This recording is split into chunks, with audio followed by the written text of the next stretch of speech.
Snug Life is all about the conversations that you have in the pub. We can talk about bullshit things. We can talk about serious things. 3 childhood friends spread across 3 different continents now. Snug is a home away from home.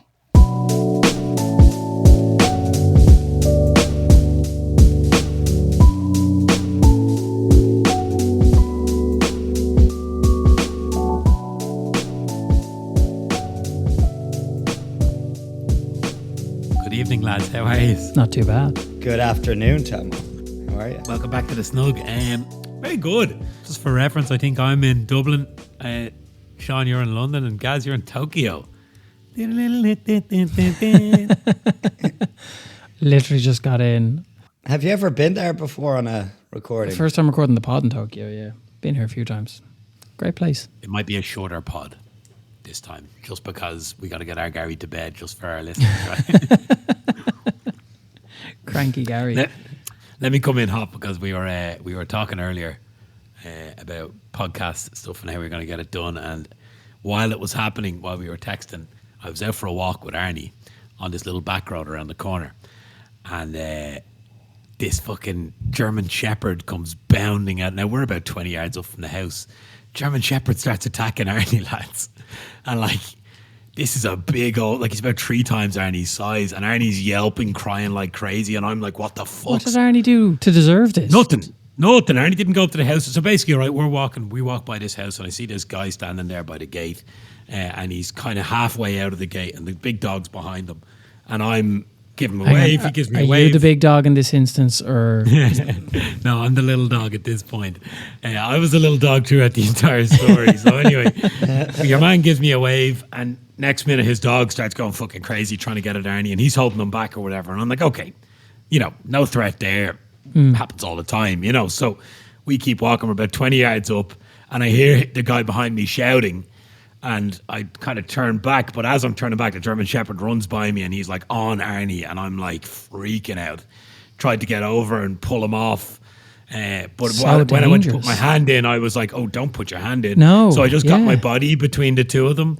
And kind of shepherded around, because I was like, not like, it's funny what you do in the minute. I probably shouldn't have done any of that, but instantly you're like trying to protect your little doggy, So I get in between the two, and your man comes running up, and he's like, "Oh my God, sorry!" And he's like, "Don't ever put your hand in. Like, you could have fucking ripped your hand off." And I was like, "Look, like I was just trying to look after and I was also like, wait, hang on. Look after your dog. Look after your dog." Yeah, maybe you should give him advice on what to do. No. He was apologetic, but he was also like, "Just be careful, man. You could have got your hand ripped off." And I'm like, "Be careful, because if your dog had ripped my hand off, then we'd be killing him." So I didn't say that, but I was also just like, man, your dog is a bit fucking out of control. Anyway, it was wild, lads. I was walking home, heart thumping. I've saved Arnie's life about 4 times at this point, but this was the most out and out. So he's looking at me differently now. He's like, you're here. Yeah. Anyway, that was my morning. Jesus. In London they have they did a breed ban on certain dog breeds, and I think it's like pit bulls and stuff like that. There's a few. I don't think a German Shepherd's that big on American bully. The American bully got banned XL in a bully. lot of places. Yeah. Same in Ireland. Yeah. Oh, really? A lot of instances. It only happened last year. I'm a big believer of it's the owner and the raising of the dog, not the breed, that makes it an asshole or not an asshole. Now a bigger dog can be a little bit harder to subdue, but little dogs are usually the most aggro of the lot. You're basically saying it's a nature-nurture thing. You think it's all about the nurture? A little bit. Don't get me wrong. I think the bigger dog is definitely has potential to do more damage, and that's why there is bans on breeds and stuff like that. But I think it's genuinely. I think dogs are like people's. It depends how they're brought up, whether they're a cunt or not. No, Tom, I think you're right. Like, you can get big dogs that are cunts and little dogs that are cunts, and a lot of it is to do with like those breeds are probably being bought by particular people as well. I think so. I agree with you on that. Some people want to have a big scary dog, and those are the kind of people that will mistreat their dog and also be aggressive to other people The dog takes the person's personality, I think, a lot of the time. That's a good point. Arnie just runs around wanting to be friends with everybody, and I know where he got that from. Does he do a good job at it, though? Because if he does, then he's upped your game. Yeah. Touche.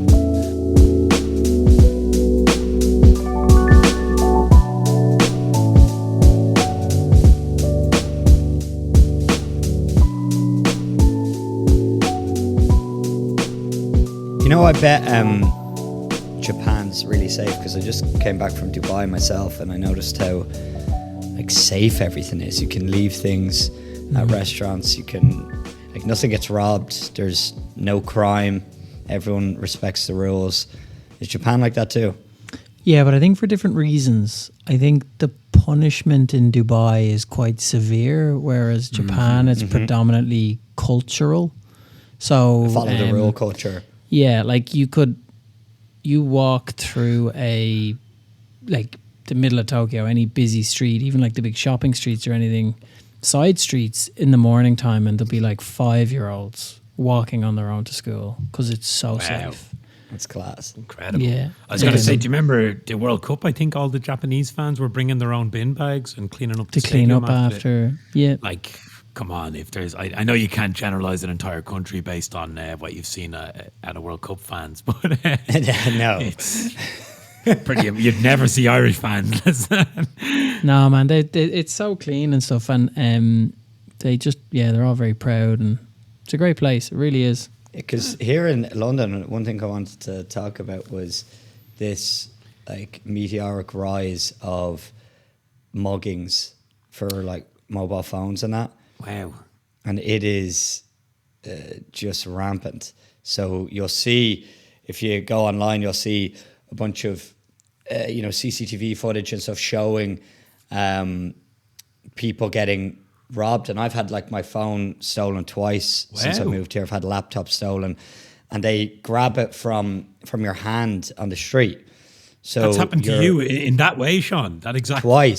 Twice. First time was around COVID. And so the chap had a full balaclava on, because everyone then could go around with masks and no one really questioned it. Right. And he just cycled by me. I had the phone in my hand, does messaging, cycles by, grabs it, and he's gone. Yeah. And actually, funny story, it was middle of the summer, it was hot, and I chased him through Grosvenor Park, and I was yelling and screaming, and I was like, grab that fucker, grab him, he just stole my phone, expecting to get, the whole public to rise and say that no one did a fucking thing, no one cared. He went out one exit of the park, so then I thought I'd cut him off, so I sprinted diagonally to the other exit, came out, there he was, and I was like, got you. And then he turns around, cycles. I jumped in a cab and I was like, follow that man. And the cabbie's like, what? So he starts driving. I'm like, yeah, keep going. Of course, the guy just does a quick U-turn and goes through the direction. The cabbie couldn't really keep up with him. So I hopped out. So I was in it for a minute. Thank you, cabbie. I didn't have time to pay him. But I ran after the guy and I chased him in hot pursuit. Didn't get him. I was also then wondering what I was going to do when I did get him. What was I actually going to do? Take him down? I was trying to change my tone. I was saying, man, I'll pay you whatever you're getting paid for my phone. Give me my phone. Yeah. I'd rather my phone back, and not have to. But that was one time. And then the other time it happened, I actually held on to it. First thing in the morning, I was walking to the office, just got out of the tube, and it was coming at me. The guy was cycling along it was one of those motorized ones with the big thick wheels. Yeah. Like a lot of Deliveroo drivers and that use. And he went to grab it from me, and I wrestled it out of him, and I proceeded to shout, profanities his way, calling him all sorts of things. But you kept it. I kept it that time. Yeah, fool me once. But it's everywhere. Fool me once, and you wonder what they do with them. A chap in my office, his phone got stolen. He was waiting for an Uber after a night out, and because it was unlocked because he's waiting for the Uber, they got in, they took his Revolut Monzo account, everything got sent to Western Union, and they fleeced him completely. Oh my God. We've had a very high octane, tough guy story start to the podcast. Have you got anything to keep up with phone jackings and dog attacks? Have you ever been attacked? No, nothing high octane. I think Find My is an absolute cod, because every time you actually need to use it and you pull out the phone, you're like, yeah, we'll do it. It's like, it's never where it says it is. And then it's like, oh, it was last seen in your office. It's like, no, it's not there because I've seen it in the house since. Right, so it's let you down. Is this from just not being able to, like, misplacing it, or actually someone taking it? Just misplacing and stuff. That's why I'm like, those air tags, I don't know. Oh, they're great. Do you use them? Yeah, I have one on my keys in my wallet. I can't find things anywhere, and I use the noise most of the time. You do the play sound, and then you can go find it. So AirTags have the beeper? Yeah, they have the beeper, and it's really helpful. That's very okay. handy. No, I have to say the new AirPods with the beeper is good, and then you can also get if you have the Apple Watch, you can tell it to make your phone make the noise, which is very handy as well. So, okay. So it's used for idiots, but it's also used for people that get robbed. On the people that get robbed thing, it doesn't do anything because they know what they're doing. And it usually says last. In London, you'll see last found, and it's always right at the entrance to a tube station. and it never resurfaces. They go in there, and it goes into the underworld ether of the literally. black market world. Literally the underworld. And it's never seen again. So unless you're going to hang out at Bond Street train station and wait for them, you've no chance. You're probably not going to find it. You reminded me there years ago in the gym. I had a little pair of wireless Sennheiser, earbuds or whatever. And I was on the treadmill and like fairly packed gym. And the earbud fell off, hit the treadmill, swanked off down to the back. And I'm like, where the fuck? So I'm looking around, but there's girls all over the machines behind me, and I don't want to be like so I just had to let it go. I came back the next day when it was empty. It looked, but it was too late at that point. But like, what am I going to do? Like, get my hands and knees around the girls on the bikes and then you've got them. Sorry. When you lose one of them, though, you've got your mismatched thing, because sometimes I'll be in a taxi and I'll be on a call with them in, and I walk out with the taxi and leave the case in there. Yeah. It's so because you've got your headphones, you think it's perfect, and then you're left with all. You have to. Fuck, it's pain. Yeah. I got on a flight to the US before, and literally the first hour, one of my AirPods fell out and fell down the gap in the seats. So it went into the foot space behind me, and I kind of turned around like, look, I'm staring in the barrel of 12 hours here. Like, you've got to find that fucking headphone. And the girl behind me, she goes, like, just the cursory little look, and no, can't see it. Sorry. No. And like, what do you do? Yeah. Like, do you wait for it to go to the jacks and then go in under a seat? Like, you can't, and they're so tight. You can't get down and look. So I just had to do the one finger in the ear and the one AirPod in for the rest of the flight. That's terrible. And you did the right thing by just addressing it up front early on. Yeah. Because you can't wait 3 hours and then turn around and go, oh, hi. And they'll be like, yeah, didn't you lose that like on takeoff? We've been doing since. You just reminded me on the plane front, unless you had anything else on that, I was on a plane, where was I going to? Anyway, not so long ago, about 6 months ago, I brought my camera with me, and I didn't want to put the camera in the bag in the overhead just because other people will be knocking off it. It wasn't a hard case. Smashing it. So I just put it underneath the thing in front of me, and I'm sitting with this woman beside me, middle-aged woman, and she goes, oh, you should put that up. And I was like, no, I don't really want it because my gear's in there. And she goes, okay. And then as the cabin crew are walking around, they're like, oh, put your bags in the overhead. And this woman goes, sorry, he has a bag here that's not in the... She ratted me out. She goes, here, and they took my bag and made me put it up. And I was like, no way. Fucking dickhead. What is she playing at? It's only your leg room that's exactly affected. Tomo, you have the most interesting interactions on airplanes. I wanted to batter the head off her. I sat there, and you know the way there's kind of like an unspoken jockeying of position for the armrests. I never let her get her arm on that.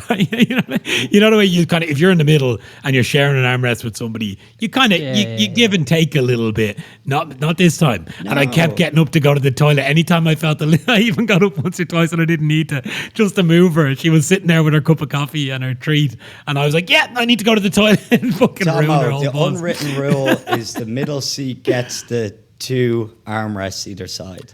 That I is think so for sure. They're stuck in the middle. They get the armrests. I would like to think you're right, but I've been in the middle loads of times and that hasn't been the case. If you're ever stuck in there again, just say, look, my mate Sean told me that this is actually the rule here.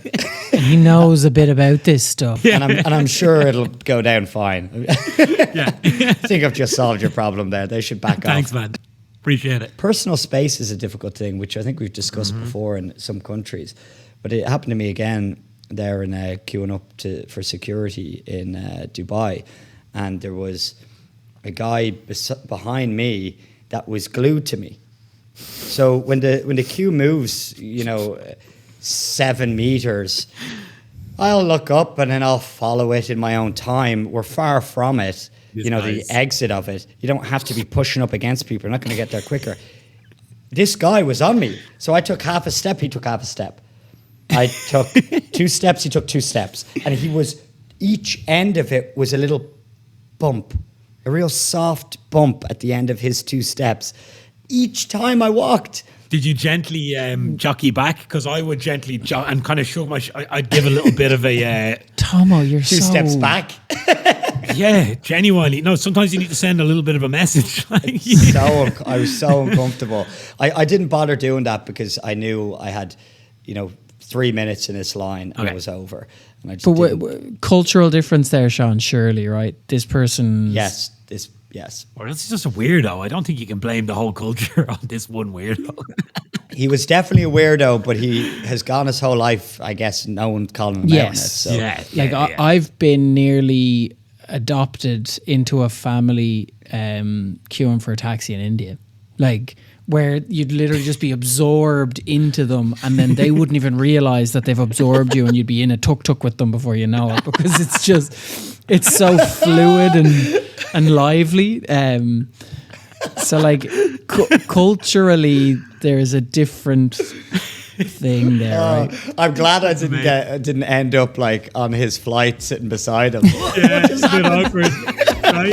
How did I get here? Oh, and he definitely wouldn't have respected your elbow space, John. Middle seater, no. Sure not at all. This guy was all over you. Oh, dear God.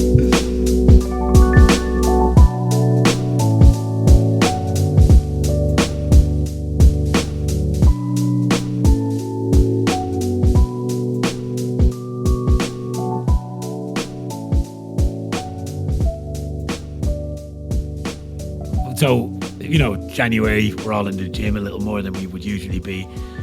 Well, maybe not, but I have been. And there's a guy that's in there, and we all encountered them. Gym grunters, lads. The lads in the gym that just... they're like a fucking wildebeest in the corner. And you're like, do you really need to do that? And then they're throwing the weights at the ground because they're such a big legend. I hate the throwing. Oh my, it's so aggressive and damaging to the weights on the floor and the atmosphere. And it just, got me thinking on the gym etiquette and, the people that you encounter in the gym. And then I was thinking about what do people see me as, and what do you think? What category are you in the gym? Because everybody because you never talk to these people usually, so we all just put somebody in a box. Set the scene now. This grunter, is it right at the end, or is it every rep, every time he touches a weight, he's making a scene? No, there's a big and doing mad sort of exercises as well, where he's really overly throwing it. I'm you're gonna injure yourself, man. He's throwing his body into it and just that big fucking leg. You know the type of person. Yeah, there's a lot in that's loaded though now because you can dissect it right. First and foremost, if we focus on the grunting, like Az says, I think if it's the last rep or two, I'll make we'd some all noise. be open to a bit of a grunt. Now, if it's a wildebeest doing it, I'd probably let them get away with it a bit more. Like if it's someone like me that's scrawny and I'm doing weights and I'm like, with my 10 kilo dumbbells. Your once a week visit. Yeah. But if it's a big wildebeest, huge specimen, lifting, 50 kilo dumbbells, to say, he can get away with a grunt. I mean, I could grunt all I like And and dropping not the move weight. it. Yes. And dropping the weight, Yeah, I don't know though. Well, sorry, when I say wildebeest, I meant in terms of the noise coming from him. This guy was not a big build and he was not lifting big weights. But go on, Sean. Oh, No, then well, that's very important. Then it's a No. hard no for me. A hard maybe no. you should approach him and befriend him and tell him the error of his ways. I don't want to be friends with that fucking loser. The throwing on the weights thing is that we've never lifted weights heavy enough that we can Yeah. even comment on it. Is what I think. I can place mine down really softly because they're not like half my body weight. So there is a thing in when people are like squatting or doing like big barbell, the big barbell, big heavy weights on it. Like I think at some point it is acceptable to drop that. At some point is it acceptable to let that go as opposed to getting it down gently because it is just too fucking heavy or whatever. Yeah. Yeah, to a degree though, lads. Like, I'd lift weights fairly regularly and I never throw them down. I know you'd be surprised to look at me, but I do. I go like 3 or 4 times a week fairly religiously. You're just toning, clearly, just toning. Yeah, absolutely. And to be honest, you'll never see the tone because it's disguised underneath a layer of like flab made from eating Chinese food and pints and all that Pints and kind of Chinese. stuff. Yeah, but if you were to strip that layer away, you would find an Adonis underneath. But trust me. Yeah. I've been telling myself that for years, Tom. No, point being, I'm lifting all the time. And there is something in slowly lifting the weight back down and putting it down is actually part of your rep because you're, so like maybe these guys are going to fail so much that they have to throw it, but I don't believe that. I think they're trying to make a spectacle. Oh, no, there's different throwing. I'm sorry. There's I'm just not. saying These that guys aren't there is an bodybuilders. edge case. There's an edge case where, again, it would be acceptable. But what you've described is not that, and that guy needs a firm talk. Exactly. Or like a few dirty looks at least. Like, you have to do something. The characters in the gym, though, to focus on that that is a minefield to discussion. So let me tell you another one from the other day, just on that. Some girl came into the gym the other day and she was in double denim. Oh, wow. I've never seen somebody even in single denim. In denim, the full gym. stop. She was in double denim and she was on the treadmill, and I mean, she was less than walking. Oh, she was running. No, walking, John, but barely walking. And she was in there for no more than 6 minutes, and then she was off out again. And I'm like, what the fuck just happened there? That's a January Double denim setup.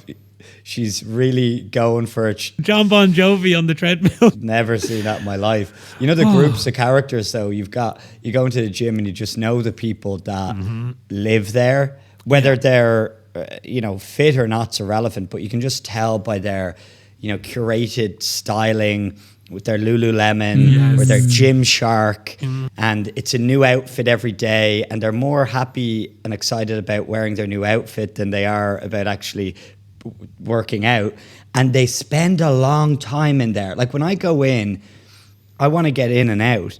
There's those that go in and they spend so long between exercising. It's home. They enjoy it thoroughly. That is their social life, is showing off their new, Gymshark attire. Juicy couture. Juicy. Yeah. Juicy. Yeah, I was gonna ask though, Sean. Like, they live in there. They all look great though. Like in their Gymshark, and a lot of them do. Let's say. Yeah, but most. And then you've got the likes of myself, and I don't know if either of you are in it, where you're wearing like your football gear from a decade ago. Yeah. And Your AC Milan and you go jersey. in and you just have your sports attire on. Fabregas on the back of my Arsenal jersey. Yeah, exactly. And people are looking at you. They're saying, that chap's been in the gym like pretty often for the past 2 years and Buy has some never actually improved or changed shape. Still looks like he'd fit into a nice sports bra. Yeah, no problem. That's definitely one of us on there. Well, that gets me because you're saying that, and like I was like, what's my own? And like because I always kind of hated the gym when I was younger because I hated the perception of people that went to the gym. When I was playing rugby in particular, the guys who went to the gym on the rugby team were the same guys who like shaved their legs and like were a bit prissy about things, and it just wasn't Rode my all the style. mats. Yeah, those sort of lads. No, but Not it's for like, us. It's like private school boys, you know what I mean? Slight wankers, like frosty tips, those kind of guys, Yeah. and I always hated it, but so when I started going, I was very against the idea, but now I will squat in front of the mirror and I'll be looking at my form because you want to make sure you don't fuck it up and do it wrong. And I know to the third party, they're like, look at this fucking vain prick. And I'm not looking at myself going, oh, No, look at you. Tomo. I'm looking at myself trying to make sure I've got my heels down. I'm not leaning forward. But what you're doing is exactly right. I think there might just be a little bit of a hangover in our heads from that, exactly like what you described, this like overly judgmental and overly cautious slagging culture of like, no, if I went to the gym and didn't have muscles, I'd be gay. This ridiculously childish mentality. It's so true. Yeah. It's like, But that's I why I'm better turning go when it there's no because one there. I'm being judgmental, Yeah. but I also know that I'm just as open to my own judgments. And I'm asking you if because you exercise, you do bits. Have you ever? Do you feel that you're slipping into a box? Sean is the guy who never changes his clothes. Gaz, maybe you don't go. You're more of a runner, right? No, I started end of last year. I'm trying to get back into it because the running is, I don't know, it's just hard. Just to Your keep knees. going and going and going. Yeah. No, I like it. Don't get me wrong. I do love it. But I want a bit of variety this year. And I don't have I'm not fucking going to be great at anything anyway. So it's just kind of. That's the attitude. Just keep mixing it up and see what sticks. Go get him, Slugger. But no, like I don't know. Keep like mixing it up. Never commit to any plan in the gym. Just keep a freestyle. Go into the gym and do whatever you keep them guessing. Fluid. Keep them guessing. The gym culture is huge here. Not here. I mean, gym culture is huge in Sydney with just such a big part of life. So there's none of that. What would you call it? Like psychosis about like second guessing yourself or any of that kind of thing. Everyone's just like, they all go to the gym. They all stand in front of the mirror. They all check their form. They all talk about it afterwards. Like Sean, the people you described, there's like thousands of them in the East. You would have seen them when you were here, right? Like it's huge. I know them. Image is huge. They're wearing the sleeveless, t-shirt Showing the thing, guns whatever off. you call that, showing the guns off. I mean, good for them. Have at it. But they have them. And they definitely have just got, a fresh Have them, tattoo of some kind. Yes. You They get want what to I'm show saying? that Like, off. this is not even like anything against tattoos. It's just the type of person that just got the tattoo so that they feel show they it, look yeah. good with that sleeveless top in the gym. It's just all a thing. It's all- hilarious. All encompassing. Well, you might say it's a culture. I'm the It opposite. is. I'm trying to hide my tattoos. Like, I don't want gym people judging me. But that's Ireland. Again, I think there's an Irish thing we're actually poking in on here of the tall poppy syndrome or whatever it is of like that? you don't that's an Aussie saying for like people who when they stick their head up the culture's gonna just attack it and try and chop them down. That is Ireland. So there's that, but I think everyone has a gym culture. I think all cultures have a separate subculture of a gym culture within their culture, Yeah. because it's for sure a thing. And there's nothing worse than you go into the gym, you have this idea, you have a plan, someone's using the machine you need, then you think, oh, I'll just deviate off the plan. Oh, the pull-up bar, sure, I'll try a couple of those. And then you get up there and you can barely lift yourself, and all you want to do is can just barely say, hang. you know what, I'm calling it a day. You know, how many times have you done that in the gym? You said, look, it's too busy. Yeah. I'm emasculated after that pull-up attempt. I'm just going to the sauna. Tomo, are you picturing Sean walking out in double denim too? Oh, absolutely. No, with the platform shoes on. You see, I'm in a bit of luck there, Sean, because what you just described, I go to Alsa. And I go to Alsa during the day, and Alsa is where the 80s went to die. Like, it hasn't been updated at all. It's like Northside Shopping Centre before its reboot. And it's just so old school, but it's amazing because you go in there and you have a little gym to yourself a lot of the time. There's a handful of characters coming in, like Double Denim Girl. There's another guy who always comes in who goes on the treadmill backwards, and I'm like, this guy's fucking trying to do his Michael Jackson moves for the dance floor. The moonwalk, man. He's moonwalking. He's practicing his moonwalk in Alsa gym. It's also been a big pushback of, you know, the gym bunnies, you know, the girls that go into the gym and they set up the camera and, you know, they're wearing barely anything, and then they post something where it shows a guy walking by and looking, and they're like, oh, how, you know, awful is this? You know, you can't go anywhere. And it's like, well, maybe if you like put some clothes on and didn't create a stage in the middle of the gym, like you literally have a stage with your phone on a tripod. I mean, yeah, people are going to look. This is risky. But I think it's fair to say that if someone has a whole studio setup in the middle of the gym, you're going to walk by and go, what's going on there? I think you're spot on, because they probably have like a fucking spotlight and all that shit set up. So the lads are walking by being like, oh, it's fucking Keanu Reeves in the gym here. What's going on? Tomo doesn't go into the gym with his podcast headphones on, does he? You know, sometimes. Tomo, live from the gym, reporting live from the squat bar. Another thing in the gym is the offensively large water bottle. Yes. I mean, I get it. You hydrate. You know, you don't need to be going around carrying 3 liters of water. God, like, no. You're not that much of an animal. You're fine with your Evian. You're not going to, well, no, I think what you're trying to say is you're not going to go that far from a tap. Like, yes, you'll be fine. There literally is water taps all over the fucking gym. Don't live in Serengeti. It's okay. Love. They say, isn't that supposed to be the exact amount of water you need in a day? So that's what those people, how they justify it, but they're just fucking knobs. So you've seen them too? Oh, they're everywhere. The big gallon. Yeah. The water cooler. Yeah, they brought the water cooler. No, Sean, it's worse. The people bring them into the office and you'd be like, oh, we'll go grab a room over here and we'll have a chat. Oh yeah, let me just grab my water. And they bring the fucking barrel over the shoulder into the room. There we go.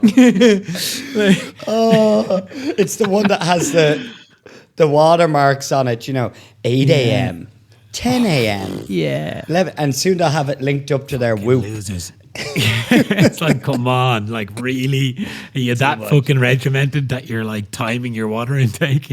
And this, my friends, is what happens when you analyze the gym. You realize, like, you're not a gym guy.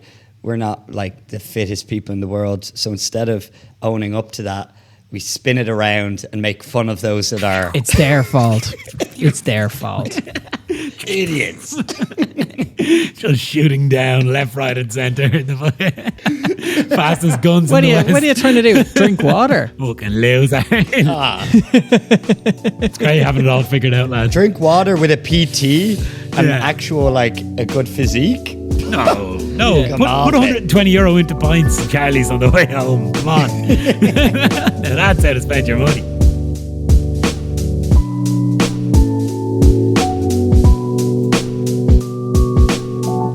Thanks again for joining us this week. It's been fun having you. If you want to get in touch, you want to send us in any bits, it's Instagram and TikTok. We're at Snug Life Podcast.